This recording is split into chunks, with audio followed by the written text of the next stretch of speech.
Delhi, where Agriculture Minister Radha Mohan Singh is addressing the media. 2 years of the Modi government, his ministry's performance. उन प्रमुख चुनौतियों से निपटने के लिए रणनीति हम लोगों ने बनाई और उस पर अमल शुरू किया। पहली चुनौती हमारे सामने थी, जो इनपुट कॉस्ट है, लागत है, उसको कैसे कम किया जाए। देश के 55% से ज़्यादा खेती को पानी नहीं, किसान को पता नहीं उसके खेत में क्या बीमारी है, क्या दवा देनी है। इनपुट लागत इसके कारण जो उसके बढ़ रहे थे, ये सबसे बड़ी चुनौती थी। और इसके लिए जो हम लोगों ने योजना बनाई उसकी मैं चर्चा करूंगा। और फिर दूसरी चुनौती थी कि उनको अच्छा मूल्य मिले, अच्छा मार्केट मिले, अच्छे कीमत नहीं मिल रहे थे। और तीसरी चुनौती थी, जो आपदाएं आती है उसमें न सिर्फ राहत बल्कि नुकसान की पूरी भरपाई। और चौथी मान्यता जो हमारे प्रधानमंत्री जी की भी रही कि कृषि को यदि आगे लाना है, किसान को मजबूत बनाना है, तो नई टेक्नोलॉजी का, कृषि शिक्षा, कृषि अनुसंधान और कृषि विस्तार पर जोर देना। आपके ध्यान में भी होगा कि हमने चुनाव में भी कहा था और बाद में भी कि किसान की आय को बढ़ाना। तो इस दिशा में जो 2 वर्षों के अंदर हम लोगों ने प्रयोग शुरू किया, सबसे पहले तो सॉइल हेल्थ कार्ड हर किसान को दिया जाए, इसकी योजना बनाई गई, उसका सर्वे किया गया और ये तय हुआ कि 2 बरस के अंदर देश के सभी किसानों को सॉइल हेल्थ कार्ड देना है। परेशानी ये जरूर थी कि राज्यों के पास सॉइल हेल्थ कार्ड बनाने के लिए जो इंफ्रास्ट्रक्चर चाहिए उसका घोर संकट था। तो उसके लिए जितने राशि की जरूरत हुई राज्यों को दी गई और तय ये हुआ, शुरू में 3 वर्ष, लेकिन बाद में ये हुआ कि मिट्टी की प्रकृति 2 वर्ष में बदलती है, तो हर 2 साल पर रिन्यूअल हो। 15-16, 15-16 और 16-17 2 वर्षों में सभी किसानों को सॉइल हेल्थ कार्ड दिया जाए। और इसके लिए तय ये हुआ कि पहले वर्ष में 15-16 में 1 करोड़ सॉइल के नमूने लिए जाएंगे और 5 करोड़ कार्ड उससे वितरित किया जाएगा। और दूसरे वर्ष में फिर बाकी लगभग 1.5 करोड़ नमूने लिए जाएंगे, 1,53,00,000। और दूसरे वर्ष में शेष सॉइल हेल्थ कार्ड किसानों को दिया जाएगा मार्च 17 तक। मुझे खुशी हो रही है ये कहते हुए कि वर्ष 14-15 में मार्च तक तो हम 1 करोड़ नमूने ले चुके थे, लेकिन अभी आपके पास जो हमने एक दी है जानकारी, उसमें 10/5/16 तक 1,13,00,000 नमूने लिए गए थे, लेकिन 31/5/16 तक जो नमूने कलेक्ट किए गए हैं वो लगभग 1,30,00,000 नमूने एकत्र हो चुके हैं। माने कुल जो हमारा लक्ष्य है 2,53,00,000 नमूने एकत्र करके 14 करोड़ किसानों को देना, लगभग 50% नमूने हमारे इकट्ठे राज्य सरकारों ने इस काम को किया है। और 31 मार्च तक 2 करोड़ कार्ड बंट चुके थे। बाकी प्रेस में छपाई और वितरण का सिलसिला ये चलता रहेगा। और हमने एक नई व्यवस्था ये की है कि पंचायतों को और जो पंचायत के अंदर सोसाइटीज हैं, राज्य सरकारों को निर्देश दिया है कि 80% की सब्सिडी पर मिनी किट उनको मुहैया कराया जाए। लेकिन हमारे प्रधानमंत्री जी ने का जो आग्रह एक बात पर बहुत रहा है कि जिस प्रकार से आदमी का हम टेस्ट करते हैं, ब्लड प्रेशर टेस्ट किए, ब्लड टेस्ट किए, छोटा मशीन है उससे करते हैं, तो इस दिशा में भी हम थोड़ा आगे बढ़ने की कोशिश कर रहे हैं कि हैंड हेल्ड डिवाइस, कि हाथ में वो डिवाइस रहे और फिर उसमें किसान खेत से मिट्टी निकाले और उसको पता चल जाए, तो इस दिशा में भी लगता है कि इस वर्ष हम, लेकिन अभी हमने मिनी लेबोरेटरी, मोबाइल लेबोरेटरी, छोटा सा मोबाइल है और पोर्टेबल है, वो राज्यों के पास अब पहुंचा है और बड़ी तेजी से काम हो रहा है और निश्चित रूप से हम इस लक्ष्य को प्राप्त करेंगे। इसी तरह से जो जैविक खेती के लिए भी हमने जो लक्ष्य तय किया था कि 3 वर्षों के अंदर 10,000 क्लस्टर बनाएंगे, अभी तक 8,000 क्लस्टर 1.5 वर्ष के अंदर बन चुके हैं। योजना हमने 15-16 में शुरू किया था। इनपुट कॉस्ट कम हो, इसमें जैविक खेती की बड़ी भूमिका है। और फिर नीम लेपित यूरिया ने भी किसानों के लागत को बहुत कम किया है, सबको पता है। उस संबंध में हम कई बार चर्चा कर चुके हैं कि किस प्रकार से गलत इस्तेमाल होता था, उसके कारण इसके कीमतें आसमान छूने लगती थी, ब्लैक मार्केटिंग होता था, किसानों को लाठियां खाने के बाद भी दुगने दाम पर मिलता था। लेकिन इस वर्ष किसी भी राज्य से इसकी अलग से ना तो कोई मांग हुई या कहीं इसका कोई संकट रहा। इसी तरह से प्रधानमंत्री कृषि सिंचाई योजना के विषय में हम सबको ध्यान में होगा कि इसके बजट में भी बढ़ोतरी की गई है और 89 परियोजनाएं जो वर्षों से लंबित है, बहुत बड़ी परियोजनाएं, उसमें 23 परियोजना को इसी वर्ष पूरा करने के लिए 15,517 करोड़ रुपया राज्यों को आवंटित किया गया है और 20,000 करोड़ का एक नाबार्ड के सहयोग से कॉर्पस फंड का निर्माण किया गया है। उसमें मेरे मंत्रालय की ओर से जो माइक्रो इरिगेशन है, प्रधानमंत्री ग्राम सिंचाई योजना की घोषणा होने के बाद इस काम में तेजी आई है देश के अंदर। हम एक आंकड़ा आपको बताना चाहेंगे कि ये 2005 से शुरू हुआ था माइक्रो इरिगेशन। अभी 2005 से जो शुरू हुआ था तो आज तक जो लगभग 80 लाख हेक्टेयर जो जमीन है, 82 लाख हेक्टेयर के लगभग, वो सिंचित किया गया है, जिसमें 52 लाख हेक्टेयर सरकारी प्रयत्न से हुए हैं। 52 लाख हेक्टेयर सरकारी प्रयत्न से हुए हैं और इस 52 लाख में 9 बरस के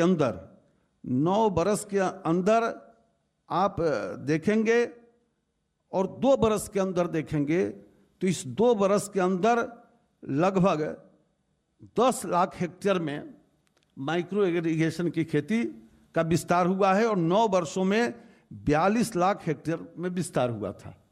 9 वर्षों में 5 से जब प्रारंभ हुआ तो माइक्रो इरिगेशन का विस्तार सरकारी प्रयत्न से 42 लाख हेक्टेयर और 2 साल में सरकारी प्रयत्न से 10 लाख हेक्टेयर। 2 वर्ष में मुख्य रूप से मानिए कि 15-16 में हमने इसको ज़्यादा तेज किया और प्राइवेट सेक्टर से 30 लाख हेक्टेयर के लगभग बढ़ोतरी हुई। तो आज 80 लाख हेक्टेयर माइक्रो इरिगेशन से सिंचित एरिया देश में है और बड़ी तेजी से इस दिशा में कुछ राज्य सरकारों ने तो यहाँ तक तय कर दिया कि गन्ने की खेती जो माइक्रो इरिगेशन से करेगा उसका गन्ना चीनी मिल पहले लेगा।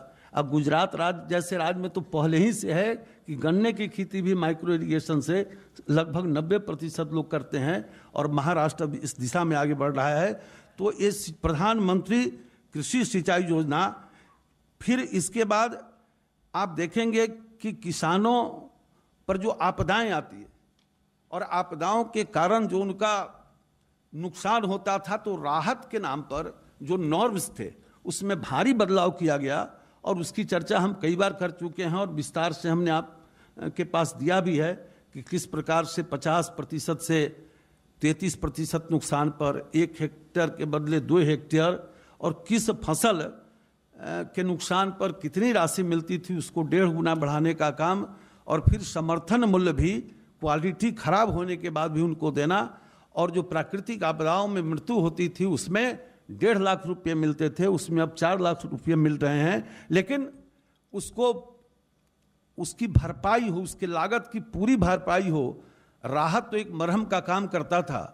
तो इस दृष्टि से प्रधानमंत्री फसल बीमा योजना देश में प्रारंभ की गई है और मुझे इस बात को कहते हुए प्रसन्नता हो रही है कि एक पंजाब को छोड़ दीजिए तो देश के सभी बड़े राज्यों ने इस नए प्रधानमंत्री फसल बीमा योजना को तेजी से 20 राज्यों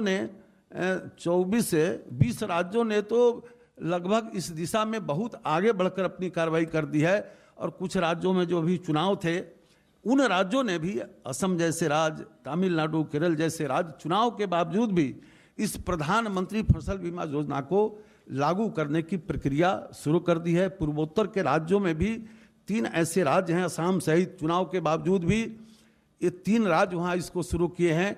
और 4-5 ऐसे राज्य हैं, वो 3 राज्यों में सिक्किम, असम ने शुरू कर दिया है, एक राज्य और शुरू किया है, और 5 ऐसे राज्य हैं जो अभी पूर्वोत्तर के राज्य हैं, उन लोगों ने अभी गति नहीं पकड़ी है। लेकिन बड़े राज्यों में एक को छोड़कर सभी राज्यों ने इस योजना को प्रारंभ कर दिया है। इसी तरह से ये जो आमदनी बढ़ाने की हम बात करते रहे, हमारे प्रधानमंत्री जी ने कई बार कहा है, हम लोग भी कहते रहे हैं, तो इस देश में कुछ लोग ऐसे जरूर होंगे जिनको ये बहुत आश्चर्यजनक लगता होगा कि आमदनी कैसे बढ़ेगी। उनका ये सोचना स्वाभाविक है कि जिस दिशा में कोई जतन यदि कोई नहीं करता है, तो उस दिशा में कोई अच्छी बातें सामने आती है तो उसके लिए सपना हो सकता है। लेकिन कई राज्य उदाहरण हैं, गुजरात, मध्य प्रदेश जैसे राज्य कि किसानों की आमदनी किस प्रकार से तेजी से वहाँ बढ़ी है या बढ़ रही है। तो इसके लिए लागत कम करना, और लागत कम हो इसके लिए कई योजनाएं देश में शुरू की गई है, जिसके परिणाम भी आ रहे हैं। लेकिन लागत के खेती में, पहले जमाने में हम खेती बाड़ी बोलते थे, लेकिन जब से बाड़ी को छोड़ दिया और खेती को ही बना के रखा, तो आमदनी में कमी आने लगी। आमदनी में कमी आने का एक तो लागत का भी बढ़ना, और सिर्फ खेती से ही आमदनी नहीं बढ़ सकती। हम लोग को याद है कि बचपन में जो घर के नज़दीक का ज़मीन होता था उसको बाड़ी बोलते थे, या बगल का जो ज़मीन होता था, और जो बाकी खेती होती थी उसमें अनाज की खेती होती थी, और आसपास के ज़मीन के एक इकाई में बाड़ी, और उस बाड़ी में सब्जी उगाते थे, अमरूद और केला के पेड़ लगाते थे, गाय रखते थे, और बाद में तो मुर्गा मुर्गी के पालने का भी, बकरी पालने का भी उसमें काम करते थे। तो ये बाड़ी जब से हमसे अलग हुआ, आमदनी कम होता गया। हमारी सरकार ने इसको प्राथमिकता से लिया है, और प्राथमिकता से लेकर, प्राथमिकता से न सिर्फ लिया है बल्कि इस दृष्टि से जो कुछ 2 वर्षों के अंदर जो किया है वो हम आपके सामने जरूर रखना चाहेंगे। ये जो फिशरी का सेक्टर है, ये कहावत है आंध्र के इलाके में, तो ये कहावत और कई हिस्सों में कि जिस परिवार में मछली की खेती है, लक्ष्मी उसी परिवार में।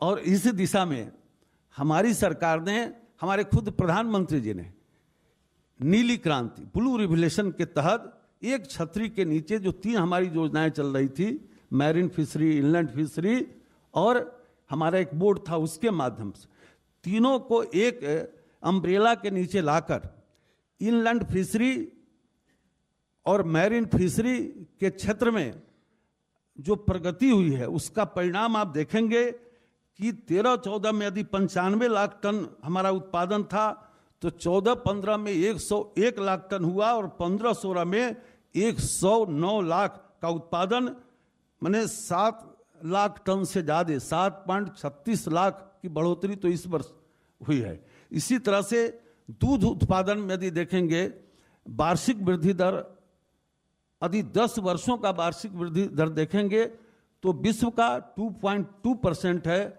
और हमारे देश का 4.4% वार्षिक वृद्धि दर है।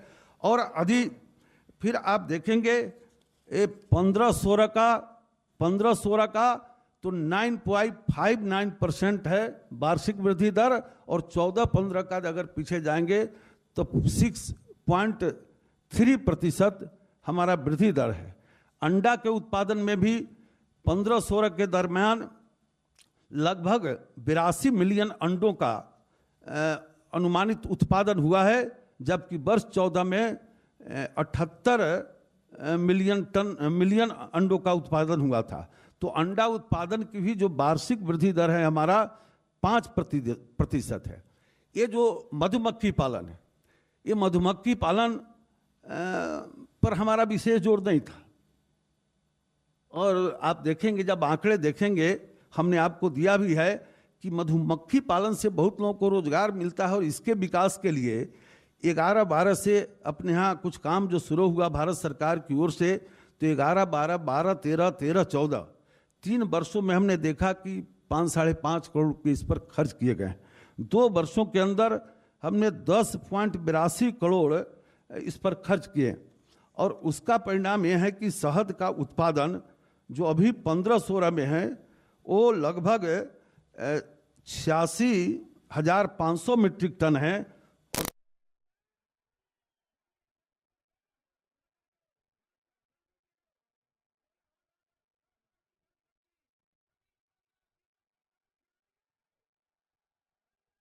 आपके बैग में इसको दिया है।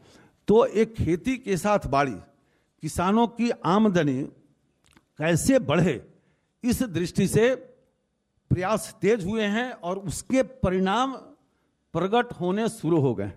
लेकिन हमारे सरकार की भी मान्यता रही है कि कृषि या एलाइड सेक्टर में हमारी गति तब तेज होगी जब मानव संसाधन इसको मिलेगा।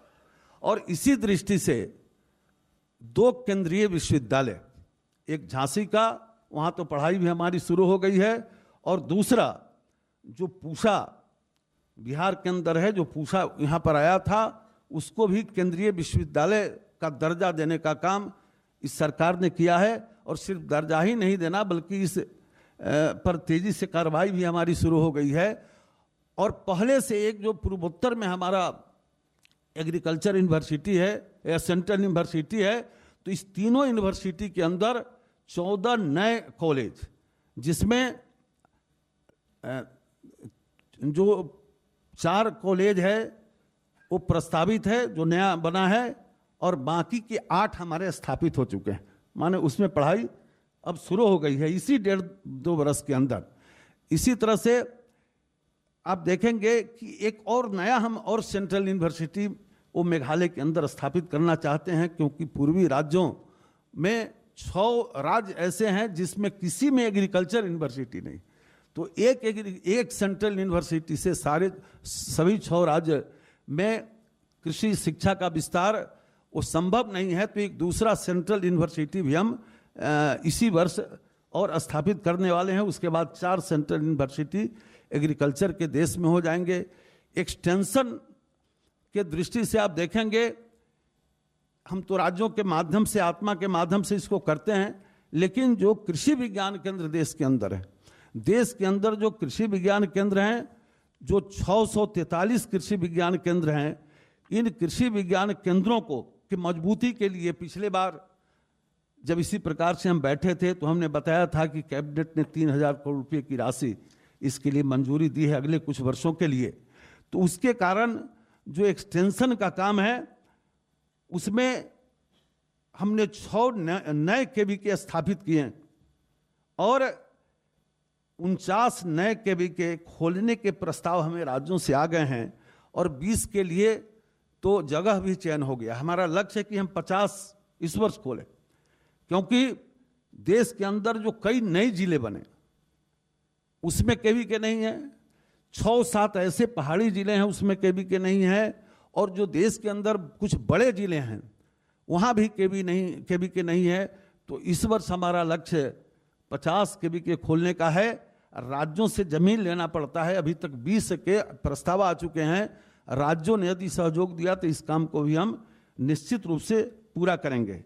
इसी तरह से जो उसके स्ट्रेंथनिंग का था, उस स्ट्रेंथनिंग में हमने वैज्ञानिकों की संख्या बढ़ाई है और देश के लगभग 400 कृषि विज्ञान केंद्रों को हमने पिछले 15-16 के अंदर वहाँ पर दलहन का अग्रिम पंक्ति प्रदर्शन का काम शुरू कराया और 300 स्थान पर तिलहन का इलाके चुनकर, और इस वर्ष हम 100 जो ICR के संस्थान, यूनिवर्सिटी और केवीके हैं, इसमें से 100 स्थान पर हम दलहन के बीजों का हब भी बनाने जा रहे हैं 15-16 में 100 स्थान पर।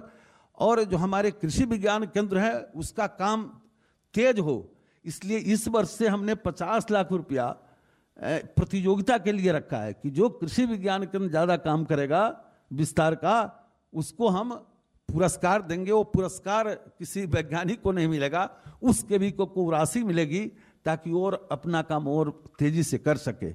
इसी तरह से जो रिसर्च का है, ये 3 महत्वपूर्ण विषय हैं, एजुकेशन, एक्सटेंशन और रिसर्च।